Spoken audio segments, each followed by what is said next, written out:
देश के number 1 news channel के नंबर 1 शो कच्चा चिट्ठा में आप सभी का स्वागत है। कच्चा चिट्ठा में सबसे पहले बात उस खबर की जिसने 27 देशों में वॉर सायरन बजा दिया है। वजह व्लादिमीर पुतिन के एक न्यूक्लियर बॉम्बर की उड़ान।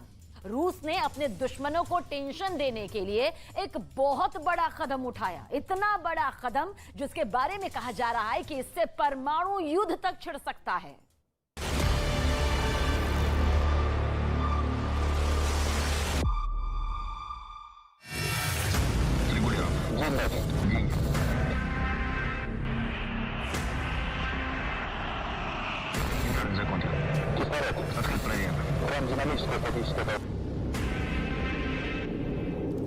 आसमान में रूस के न्यूक्लियर बॉम्बर उड़े। धरती पर रूस के कितने दुश्मन देश डरे। क्या इन तस्वीरों में तीसरे विश्व युद्ध का सिग्नल छिपा है? इस मूवमेंट को लेकर पूरी दुनिया में हलचल क्यों है? इस वीडियो के सामने आने के बाद नए युद्ध की आहट क्यों सुनाई दे रही है, वो भी परमाणु युद्ध की आहट। इन सभी सवालों के जवाब सिलसिलेवार तरीके से आपको देने वाले हैं, लेकिन उससे पहले उन डरावने सवालों को भी जान लीजिए जिन्होंने नए युद्ध की आशंकाओं को बढ़ा दिया है।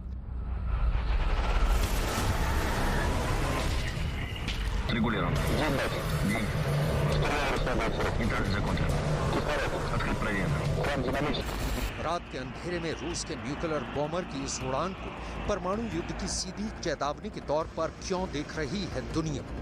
रूस के इस परमाणु बम वर्षक विमान के टारगेट पर कौन है? इस विमान के उड़ने से किन किन देशों में इमरजेंसी सायरन बज उठे? क्या यह विमान रूस के परमाणु बम से लैस था? अगर विमान में परमाणु बम लगा था तो परमाणु बम पर किस देश का नाम लिखा था?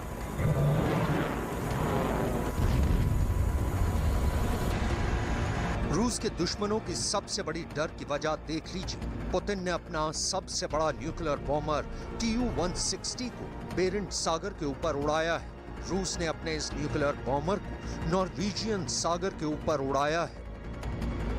रूस के रक्षा मंत्रालय के मुताबिक रूस ने 2 Tu-160 न्यूक्लियर बॉम्बर को बेरेंट और नॉर्वेजियन सागर में 14 घंटे से अधिक देर तक उड़ाने की योजना बनाई है। इस प्लान के तहत रूस के विमान रात हो या फिर दिन हवा में ईंधन भरने का अभ्यास किया। इस अभ्यास में Tu-160 के साथ MiG-31 भी शामिल हुआ।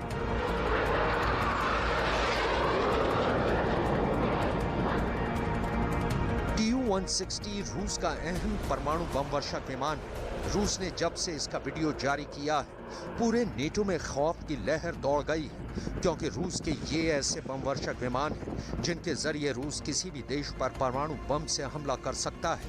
ऐसे ही विमानों का इस्तेमाल पुतिन यूक्रेन पर भी कर चुके हैं और बाल्टिक इलाके में उनके ये विमान लगातार उड़ान भरते रहते हैं। रूसी सेना के पास पहले से 16 Tu-160 बॉम्बर है।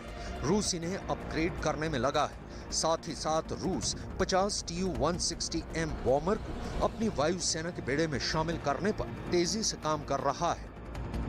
रूस की तरफ से भले ही ये कहा जा रहा है कि ये विमान में ईंधन भरने का अभ्यास था, लेकिन नॉर्वेजियन सागर के ऊपर उड़ान भरकर रूस ने सीधे सीधे 4 देशों को चुनौती देने की कोशिश की है, क्योंकि स्वीडन, नॉर्वे, फिनलैंड और डेनमार्क के हवाई मेल ने पुतिन को टेंशन में ला दिया है। रूस से मुकाबला करने के लिए इन चारों देशों ने मिलकर एक बहुत बड़ा कदम उठाया है। अब 4 देश के लड़ाकू विमान एक साथ मिलकर रूस को जवाब देंगे। इसके लिए इन चारों देशों ने एक ऐसा करार किया है जिसके तहत इन चारों देशों ने एक साथ रूस से मुकाबला करने का फैसला किया है। साथ मिलकर एक दूसरे के आसमान की हिफाजत करेंगे। अगर चारों देशों में से किसी भी देश की हवाई सीमा में कोई हरकत हुई तो चारों मिलकर जवाब देंगे।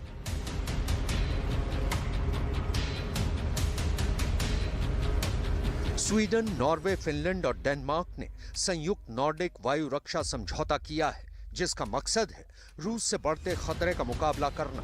इसके लिए करार में 3 बड़े फैसले किए गए हैं। पहला फैसला संयुक्त कमान और नियंत्रण। दूसरा फैसला संयुक्त हवाई क्षेत्र निगरानी, तीसरा फैसला संयुक्त हवाई युद्धाभ्यास।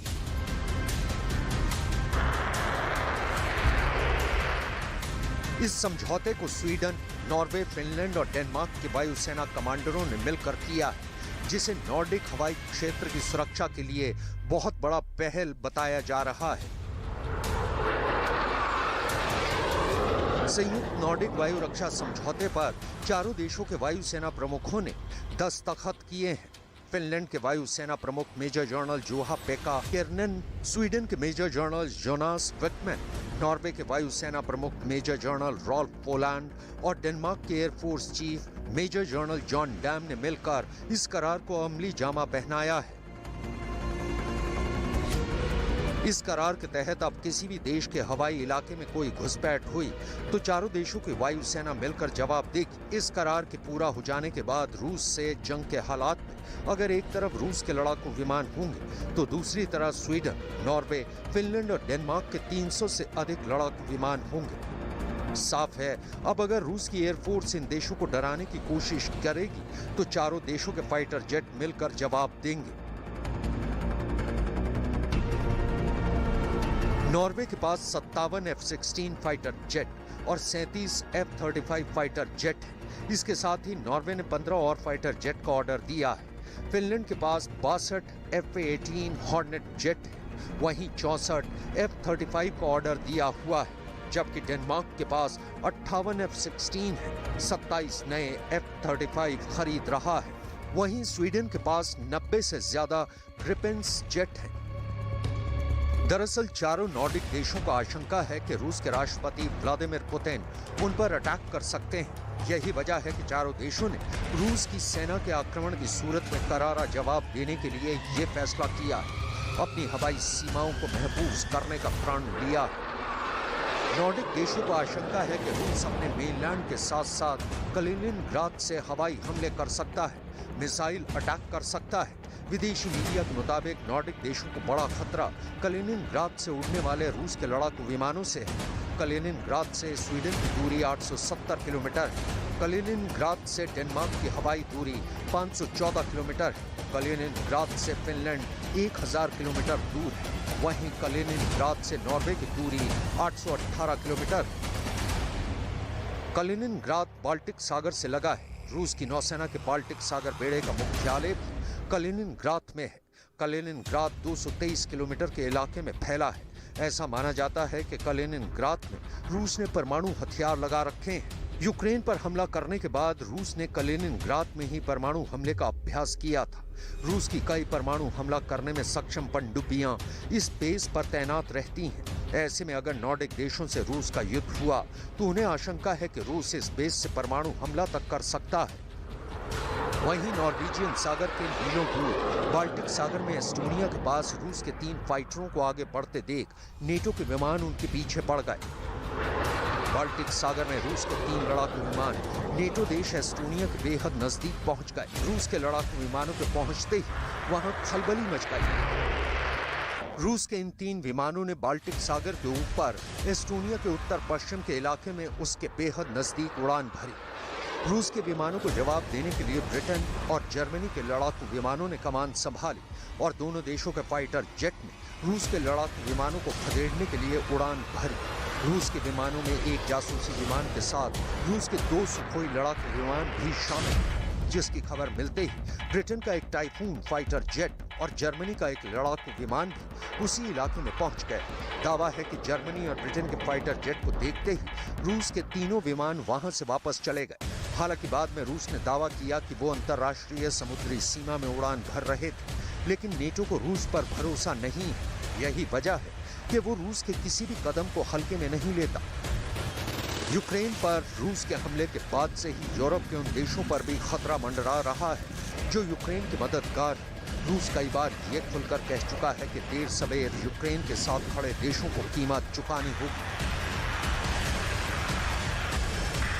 इसी वजह से नेटो के पूर्वी छोर यानी पोलैंड, रोमानिया और बाल्टिक देशों पर खतरा बढ़ रहा है, क्योंकि जैसे जैसे जंग आगे बढ़ रही है रूस की परेशानी भी बढ़ रही है। नेटो देशों की मदद की वजह से यूक्रेन को पस्त करने की रूस की हर कोशिश फेल हो रही है। माना जा रहा है कि रूस की यही बौखलाहट पोलैंड, रोमानिया, लिथुआनिया, लातविया और एस्टोनिया पर भारी पड़ सकती है। पोलैंड में अमेरिका के सैनिक और लड़ाकू विमानों के साथ अपाचे हेलीकॉप्टर तैनात हैं, तो लातविया में वो मिलिट्री ड्रिल करके रूस को चेतावनी देता रहा है। एस्टोनिया में तो ब्रिटेन ने अपनी वायुसेना की फ्लीट ही तैनात कर रखी है। लेकिन लगता है कि रूस नेटो से भी दो हाथ करने को तैयार है, क्योंकि नेटो की तमाम कोशिशों के बाद भी रूस के लड़ाकू विमान लगातार बाल्टिक सागर के ऊपर उड़ान भरकर वहां मौजूद देशों को डराते रहते हैं।